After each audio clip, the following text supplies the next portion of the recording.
ცენტრალური კრიმინალური პოლიციის დეპარტამენტის თანამშრომლებმა კი ტრაფიკინგის ბრალდებით 1991 წელს დაბადებული პირი დააკავეს.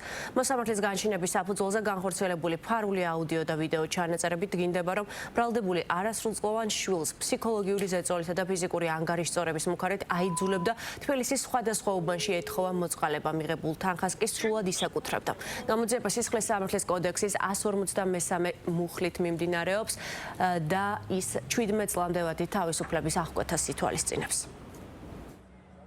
რა გინდა? სამუჩი მაგ და გადავაკეთე. 1 საათი კიდე იყავი. სულ მაგ 115 და ჩამოვაიდე ხოლმე. კი. მაგ 39 რა. ჯანდაბა დამუწყვეტა. იყავი მაშინ ჯერ 10 საათამდე, მალე 95 და გადავაკეთე.